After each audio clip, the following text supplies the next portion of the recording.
Assalamu alaikum. My name is Mohammad Ali Raza and welcome to my YouTube channel Concept of Chemistry.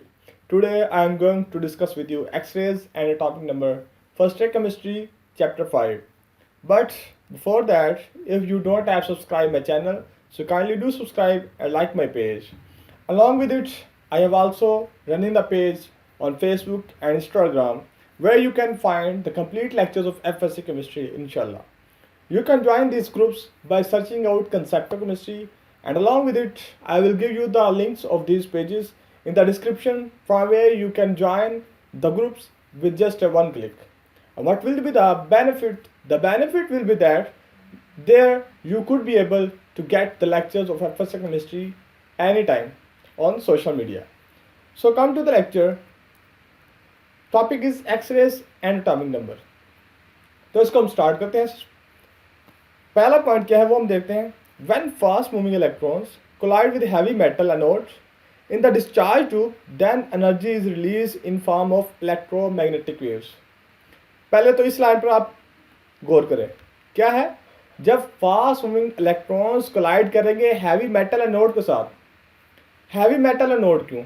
Heavy metal का मतलब ये है कि जिसका atomic number ज़्यादा होगा. एटॉमिक नंबर ज़्यादा क्यों? एटॉमिक नंबर क्यों लो क्यों नहीं? एटॉमिक नंबर ही क्यों? एटॉमिक मास क्यों नहीं? इन सब बातों को हम इस लेक्चर में डिस्कस करेंगे. हैवी एटॉमिक नंबर का मतलब यह है कि जिसमें शेल्स ज़्यादा हों, जिसमें नंबर ऑफ इलेक्ट्रॉन्स ज़्यादा हों. तो फिर क्या होगा? ये एनोड है हैवी मेटल और ये फास्ट मूविंग कैथोड जब इससे टकराएंगे तो फिर क्या होगा? वो कहता है फिर क्या होगा? एनर्जी रिलीज होगी इन फॉर्म ऑफ इलेक्ट्रोमैग्नेटिक वेव्स. फिर इलेक्ट्रोमैग्नेटिक वेव्स की फॉर्म में एनर्जी रिलीज होगी. वो ही एनर्जी क्या है? एक्सरेज है. तो इसमें वो बता रहा है कि एक्सरे प्रोडक्शन कैसे होगी. इसको मैंने डायग्राम से प्रॉपर्टीज ऑफ कैथोड रेज में भी डिस्कस किया है. तो इसमें मैं इसको आपके सामने क्या है इलेबोरेट करता हूँ. तो देखते हैं हम कैसे. सबसे पहले तो पॉइंट ये आता है कि एनर्जी रिलीज कैसे होगी.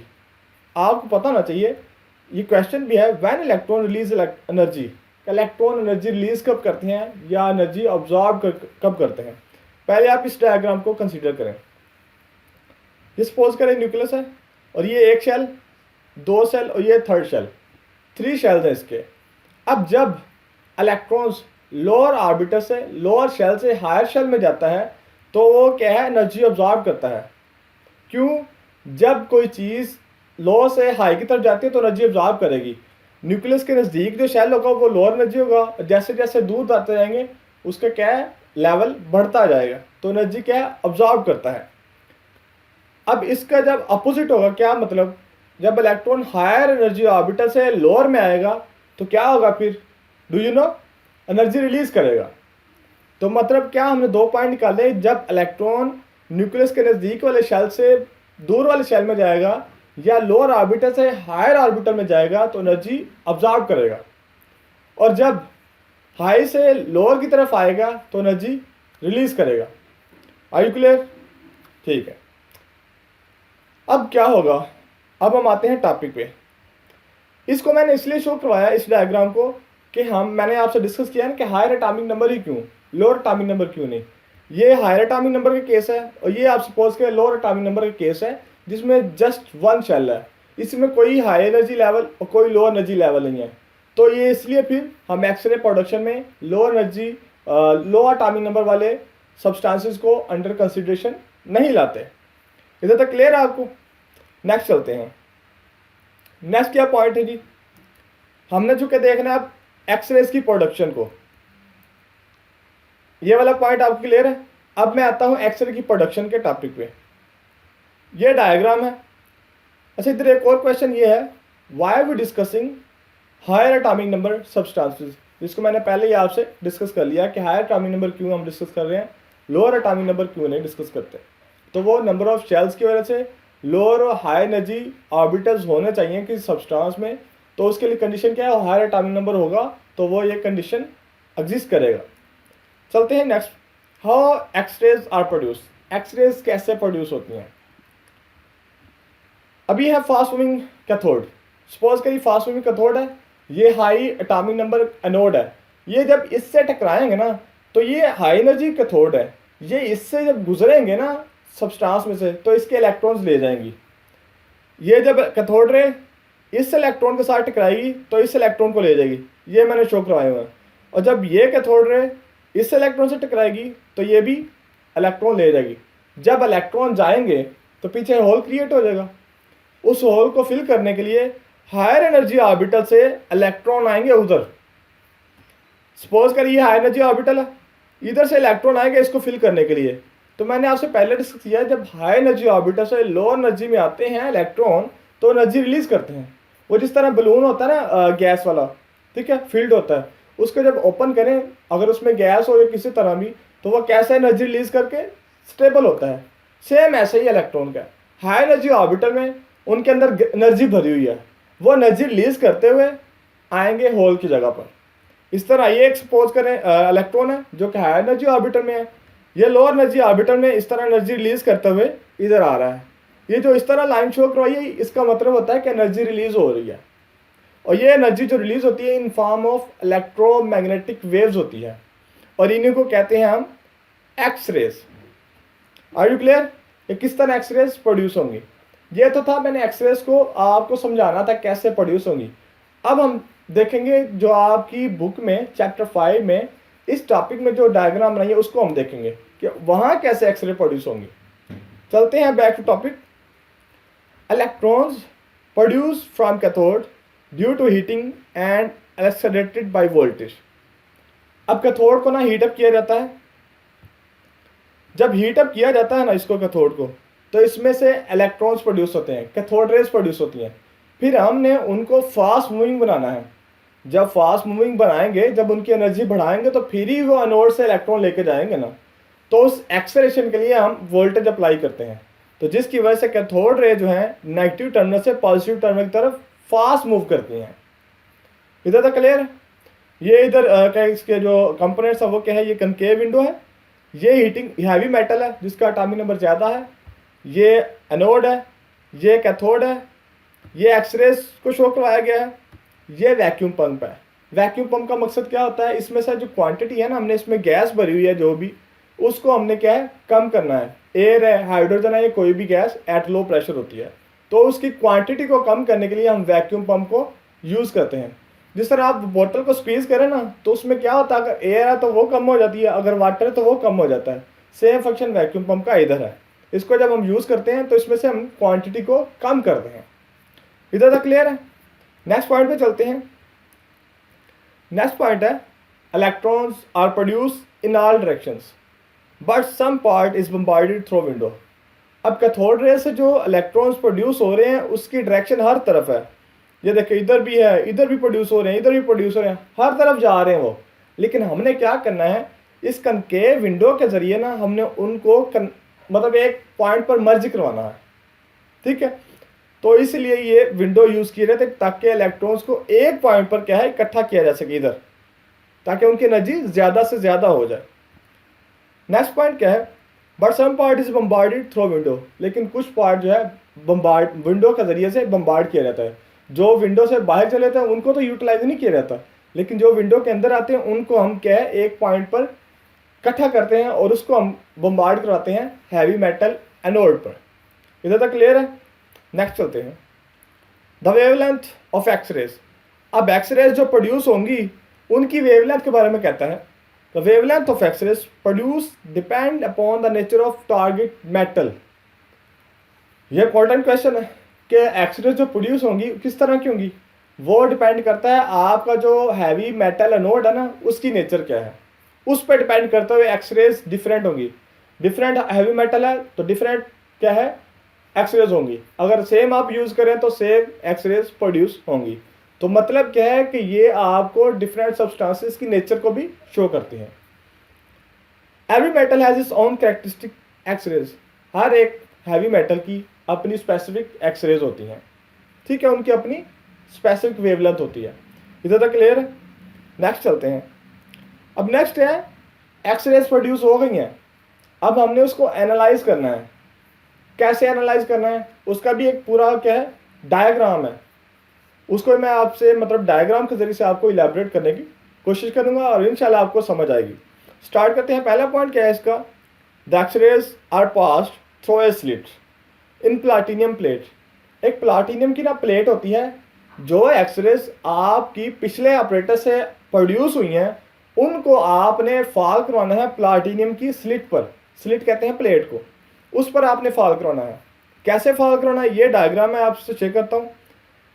ये ऊपर वाले ऑपरेटर से एक्सरेज आई, इनको आपने प्लाटिनियम की स्लिट पर फॉल करवाया। फिर क्या होना है, then emerge through aluminium window. फिर आपने उनको एल्यूमिनियम विंडो से पास करवाना है। एल्यूमिनियम विंडो कौन सी है जी, वो भी मैं आपसे शेयर करता हूँ। ये एल्यूमिनियम विंडो है जिससे एक्सरेज को हम पास करवा रहे हैं। अच्छा, अब इधर हमने क्या करना है, एक्सरेज को एनालाइज करना है। तो मुझे एक एक्सरे काफ़ी होगी, इधर काफ़ी एक्सरेज आ रही थी, लेकिन मैंने क्या इधर एक एक्सरे को शो करवाया है। जिस तरह देग में से सारी देग को नहीं चखा जाता, एक चावल उठाया जाता है, उसको क्या है टेस्ट किया जाता है और उसकी करेक्टरिस्टिक को हम चेक कर जाते हैं, हाँ किसका टेस्ट कैसा है। इसी तरह हम इधर क्या है एक एक्सरे को ले रहे हैं, बाकी को हम आगे क्या है स्लिट से नहीं गुजरने दे रहे। तो आगे ये एल्यूमिनियम विंडो है, तो एल्यूमिनियम विंडो से क्या है इसको एमएस करवाएंगे, पास करवाएंगे। नेक्स्ट पॉइंट देखते हैं, this is throne on A crystal. फिर एल्यूमिनियम विंडो से पास करने के बाद इनको एक क्रिस्टल में क्या है फॉल करवाया जाता है। उसका फार्मूला क्या है, K4FeCN सबस्क्रिप्ट 6, ठीक है, विच एनालाइज एक्सरेज। इसका फंक्शन होता है मेन एक्सरे को एनालाइज करना। And result is obtained in form of line spectrum. फिर हमारे पास इससे गुजरने के बाद हमारे पास एक लाइन स्पेक्ट्रम की फॉर्म में क्या है, एक मतलब हमारे पास एक्सरे आ जाता है। जिस तरह वो हमारी बॉडी एक्सरे होता है ना, इसमें एक्सरे का एक्सरे आ जाता है, ठीक है। तो उससे हम क्या है उसकी करेक्टरिस्टिक को उसको हम एनालाइज कर सकते हैं। अब मैं इसको आप क्रिस्टल को भी शो कराता हूँ। ये एल्यूमिनियम विंडो से पास करने के बाद आपने इस क्रिस्टल पर क्या है फॉल कराना है, और ये एल्यूमिनियम जो क्रिस्टल है ये आपको लाइन स्पेक्ट्रम की फॉर्म में एक क्या है नक्शा दे देगा आपको, जिससे पता चल जाएगा कि के सीरीज में कितनी है एक्सरेज, एल सीरीज में, एम सीरीज में, और इन हर सीरीज की फिर फर्दर डिवीजन है अल्फा गैमा बेटा, ठीक है, अल्फा बीटा गैमा, तो उनकी क्या है फर्दर डिवीजन। तो ये आप डायग्राम क्या है अपने इस टॉपिक में इंक्लूड कर सकते हैं। अगर आपके लॉन्ग क्वेश्चन आते हैं तो आप इसको भी क्या है कोट कर सकते हैं, तो इंशाल्लाह इससे आपके अच्छे मार्क्स भी आएंगे। ये आपको समझ आ गई कि कैसे एनालाइज करना है। अब नेक्स्ट चलते हैं पॉइंट पे, this is allowed to fall down photographic plate. जब क्रिस्टल से गुजर देती है फिर उनको फोटोग्राफिक प्लेट पर गुजारा जाता है।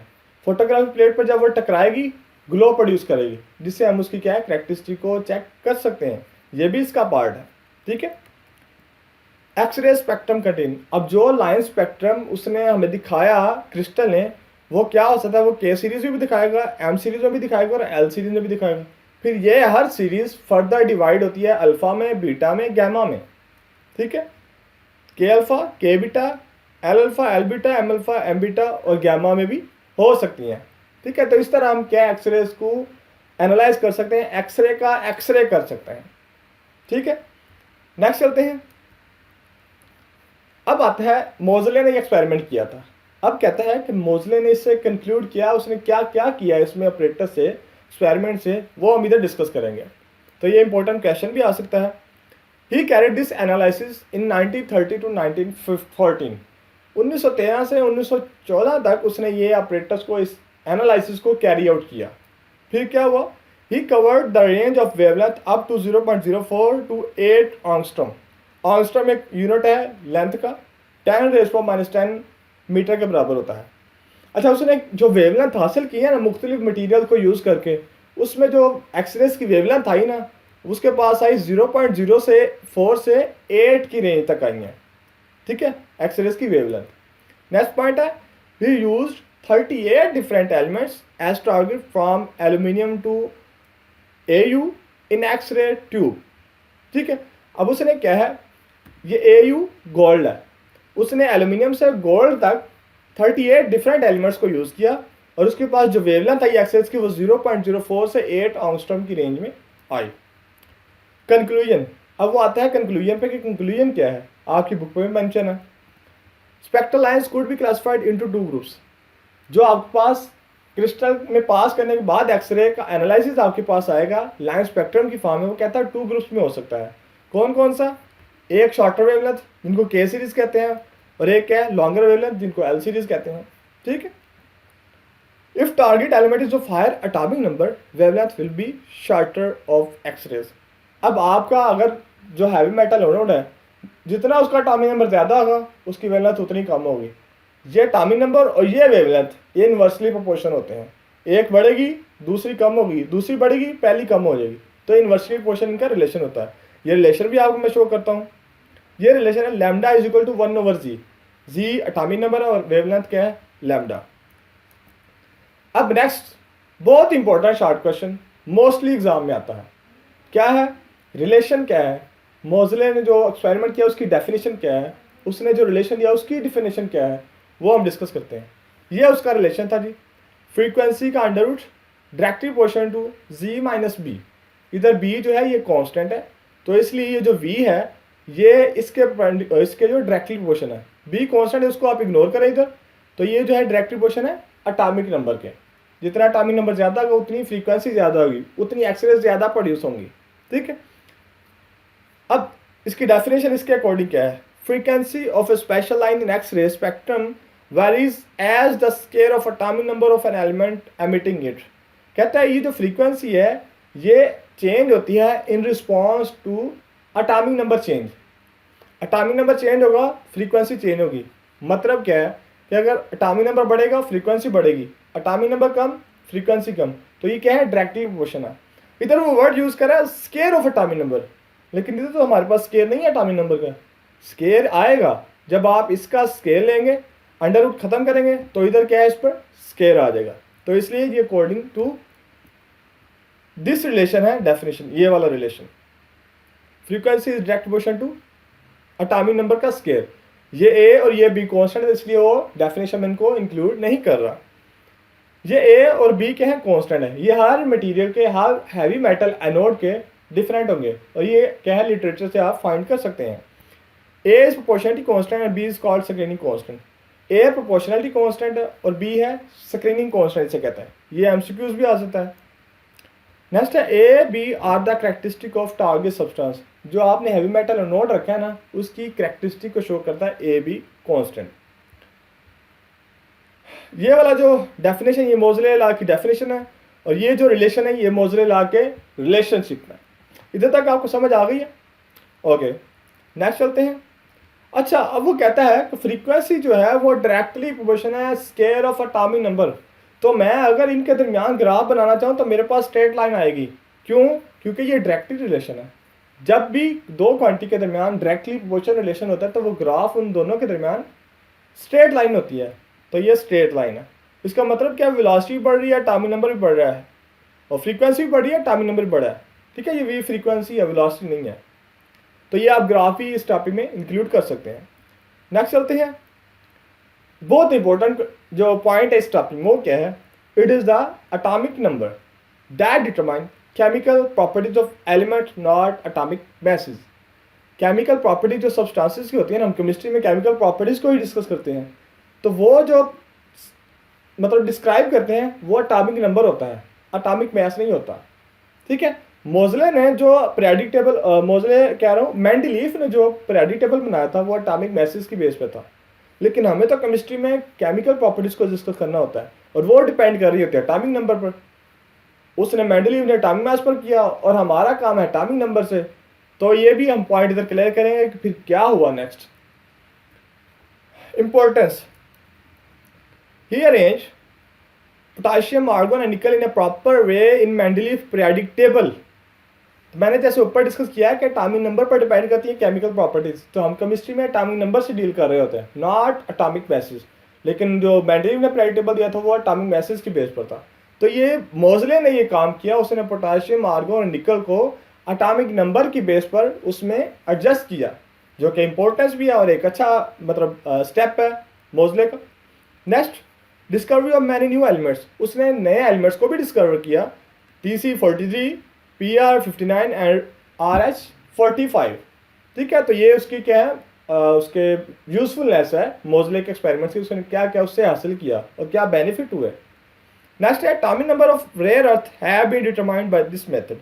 रेयर अर्थ सब्सटेंसेस जो हैं उनके एटॉमिक नंबर भी इस मेथड से डिटरमाइन किए गए। नेक्स्ट चलते हैं, वाई एटॉमिक नंबर। ये भी इंपॉर्टेंट क्वेश्चन है, वाई एटॉमिक नंबर ही क्यों, वो हम डिस्कस करते हैं। Chemical properties are based on number of electrons around the nucleus. पहले डिस्कस किया केमिकल प्रॉपर्टी जो होती हैं वो नंबर ऑफ इलेक्ट्रॉन्स पर या इन रिटर्न एटॉमिक नंबर पर डिपेंड कर रही होती हैं। First point. सेकंड क्या है, in neutral atom atomic number is equal to the number of electrons. तो न्यूट्रल एटम जो होता है उसमें जितना एटॉमिक नंबर होता है उतने ही नंबर ऑफ इलेक्ट्रॉन्स होते हैं। तो इसलिए हमारा चूंकि मेन कंसर्न होता है नंबर ऑफ इलेक्ट्रॉन्स से, तो हम आप इस तरह कह लें कि नंबर ऑफ इलेक्ट्रॉन्स का दूसरा नाम एटॉमिक नंबर है। तो इसलिए हम क्या है एटॉमिक नंबर को डील कर रहे होते हैं, not atomic message. Number of neutrons and protons combined play a role in physical properties. So far, this scenario we deal out atomic masses. लेकिन जो फिजिकल प्रॉपर्टीज होती हैं ना वो डिपेंड करती हैं नंबर ऑफ न्यूट्रॉन और नंबर ऑफ प्रोटॉन पे, और नंबर ऑफ न्यूट्रॉन और प्रोटॉन का कंबाइंड जो इफेक्ट होता है उसे कहते हैं एटॉमिक मैसेज। और हमें फिजिकल प्रॉपर्टीज ज़्यादा नहीं डिस्कस करनी पड़ती केमिस्ट्री में, तो इसलिए हम एटॉमिक मैस की बजाय एटॉमिक नंबर को क्या है ज़्यादा यूटिलाइज करते हैं। ठीक है, तो ये डायग्राम जो मैंने आज डिस्कस किए हैं, फर्स्ट ये डायग्राम थी, उसके अलावा ये एक्सरेज की प्रोडक्शन, इसकी आप अगर स्क्रीनशॉट लेना चाहें तो वो भी आप ले सकते हैं, और थर्ड ये डायग्राम थी, और ये भी जो कि एक्सरे की एनालिसिस के लिए। तो ये आज का इंपॉर्टेंट टॉपिक था जी, X ray and the atomic number not the atomic message. अगर आपने अभी तक मेरा चैनल सब्सक्राइब नहीं किया तो काइंडली डू सब्सक्राइब, और अगर आपको कुछ अच्छा सीखने को मिला तो काइंडली फीडबैक लाजमी दीजिएगा and recommend your fellows and friends. Stay tuned and stay happy. Thank you.